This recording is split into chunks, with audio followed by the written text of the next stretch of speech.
Senator Hassan, you're recognized for 7 minutes. Well, thank you very much, Mr. Chair and Ranking Member Johnson, for this hearing. I want to thank the witnesses for being here, for your service, and for your willingness to speak out about such a critical issue for so many of our servicemen and women and their families.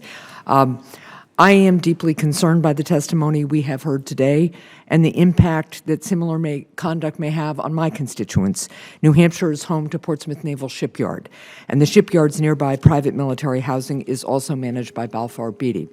So, Ms. Christian and Ms. Warner, you have talked about this a little bit just now with Senator Carper, but how widespread is the misconduct by Balfour Beatty and other private housing contractors?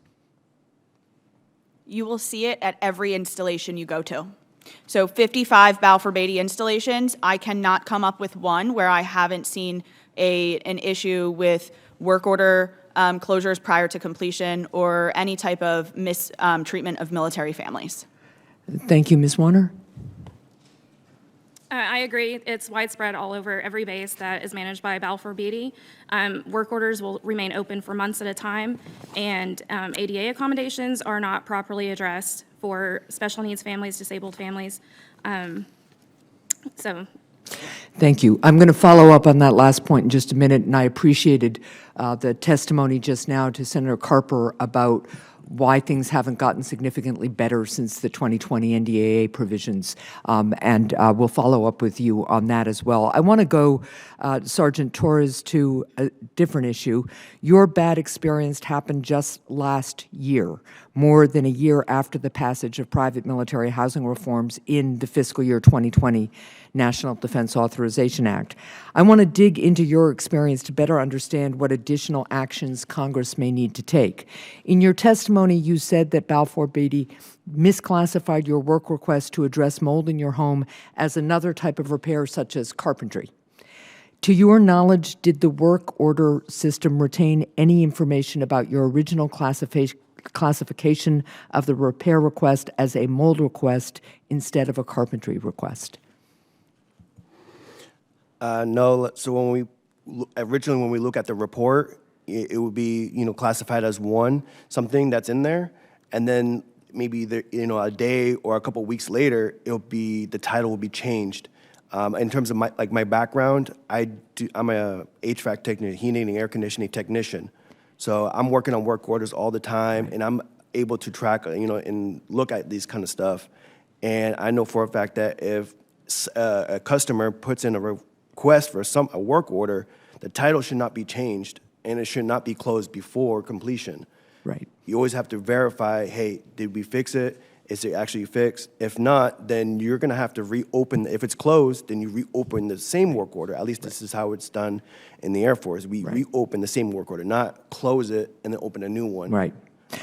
So I just want to confirm here, you are saying that no matter what you put in your initial work request, in your experience, Balfour Beatty was able to change the final record, classify the request as they preferred, and say whatever they wanted in the request record. Yes, like changing the title, even the date was open, date was closed, any remarks and all that stuff. We have like screenshots of report histories of it being one thing and then the dates and everything be changed on another, and it would never match up. Okay. Even to this day, the work orders are still being changed, and I even received text messages that saying work orders being closed out, even though we're being displaced for 12 weeks. It's saying that the work order was still closed out weeks before. So I want to follow up on both what you just said and what you just said about closing out the work orders. You have said that the work orders would frequently be closed before the work was complete or satisfactorily addressed, or that work orders would be closed after superficial fixes were complete, but without addressing the root problem, resulting in additional work orders later on. Did Balfour Beatty ever give you the option to keep work orders open when you did not believe the issue had been adequately addressed? If yes, were you pressured to close those work orders at all? No, we didn't have any control over if the work order was closed or if we can reopen it or not. Right. That was just pretty much all they would just tell us is just open a new work order. Okay, so that is really deeply troubling. It's really concerning. Work orders are there to help residents get their problems fixed, as you've pointed out in your own experience as a technician. And if a resident doesn't believe the work order was adequately addressed, they should be able to keep the work order open until it's been completely addressed. Ms. Warner and then Ms. Christian, I want to turn back to you on the issue of families with disabilities.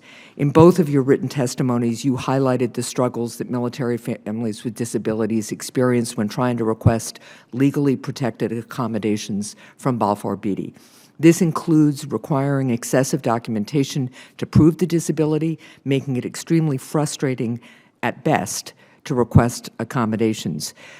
What, if any, information does Balfour Beatty give to potential residents about the process to request legally protected accommodations for military family members with disabilities before they decide to live at a Balfour Beatty residence? Are you aware of any standardized process for requesting accommodations? And I'll start with you, Ms. Warner. Currently, there are no standards that Balfour offers to families.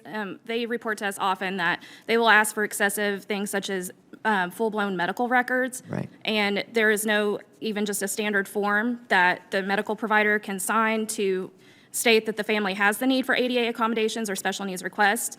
There is a medical waiver that can move the families up on the wait list if they are waiting for an ADA home or just a one-level home, but they are discouraged from using that waiver.